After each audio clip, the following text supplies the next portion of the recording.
tang nipan gi ahing nongyai tang mapan gi tainaba sidane akoi yanadriba makhaidi akoi Thawal district ki oina total shutdown akoi Thawal district ki oina total shutdown lauk thokjare matam kaktaba da akoi lauk thokjare masidai sida akoi gi club laibiriba adagi ima akoi gi maira paibi laibiriba akoi gi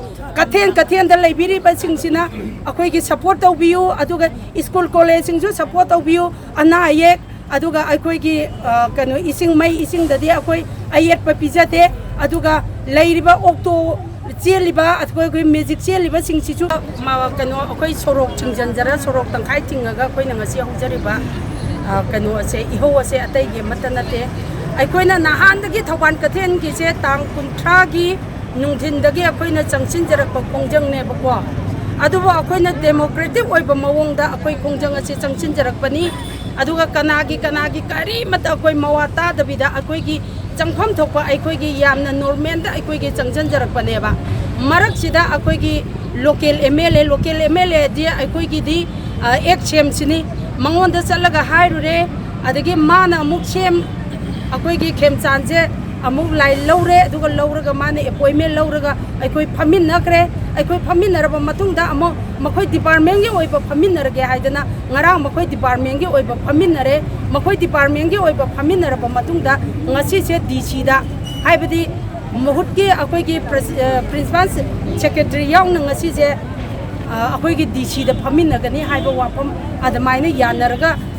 thamakhebani adaida akoine step by step kari lege haina akoine khana gadaba apen da aya da kana na kari kana kaidoba kamda wa haina khana gadaba duda khudak tuda la amdai ngaktang pung baro haibani pung baro yaudringai matam duda ngaktang minute ranga kulwa lingai matamda maje chuti logre haire chuti log numinini ki chuti logre haire mutki akoi gi principal secretary je chuti logre numinini ki haire adoi daradi akoi kathe nupi singje lairi haitabani adagi ma moi na kaidoba ngamjaraga dagi haibagi wakhallonda akoi kathe nupi singsida akoi gi bitre tawbibase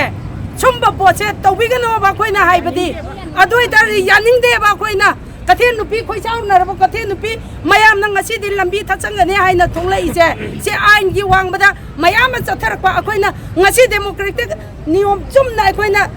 oiba khongjang changsileba che ain kaina changakhibachu yai bako aduga aikoina ima kathel haibase malem dane ani suna leiba nate ima kathel hairiba che sigi mahut saruk ama channa aikoi Thawal kathen chu ima kathel amagi saruk ama chalibane bako aduna ima kathen gi ima event singsina makoina yolaga makoina macha thaklakibado madaido oikiba officer kaya amasu yauribani hojik chu mahai tamba kaya amasu yauribani hojik chu officer oirakadaba kaya ama yauribani ima kathen jibu khonggoina ba aduga kaichu nataba bisandana mi humpu khak service tawba mi humpu dugi makoi gi tolop piba aduga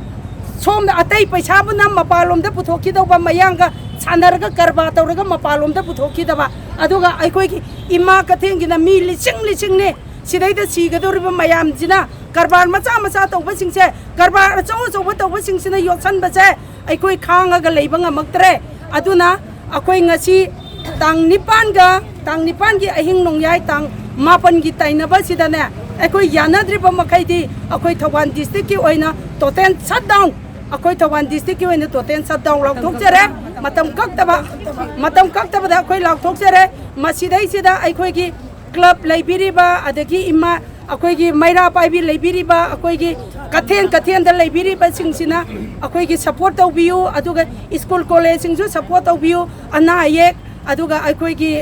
kano ising mai ising dadi akoi ayet pa pijate aduga lairiba okto cheliba akoi gi magic cheliba singsichu support tawbiu haiba wafam je sima thamjari aduga sina chu yaraktaba taragadi akoi democratic oiba mawongdagi lanthoga ain kaina thabak tawrakhiba yai haibase sima chu thamjage khana matungda akoina higher authority da haijaba matungda higher authority tabi de bidanga si meeting tok si khosi haraga mokhoi nathot nathai re thambiraga imaibil singbu amasung dukan phami membu yamno wana ngahalaga awa bibigramda akoina sagi kan haitara pien tabuk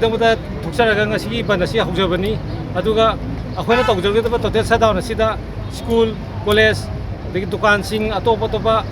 कोई market सिंग लोइना थिंगबिगदबनी अदुगा सिदा कोई essential की कनो service दरकार लेबा hospital pharmacies अदुगा water supply गुम सुबदि a thing थमजदे अदुना मसीगी पोसिदा अखोना तालिबा दाबी से हेक फंगजि बाबुदी खोई खोंजनसी हांदना लेपना चंगसें कने हाबसी मामखता थमजनी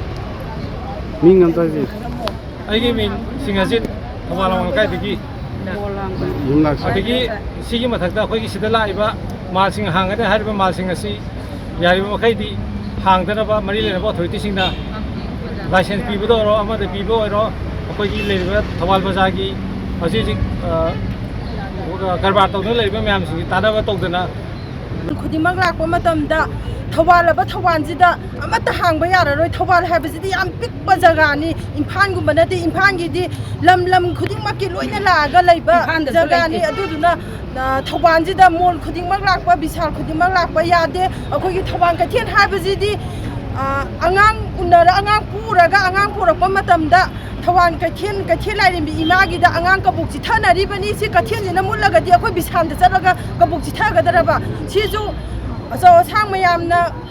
कनबियु सुगुम्बा हाइजरगा तौजर थवाल कथेन माइबे चिंगी बिसाल हामगी मतमदा नहान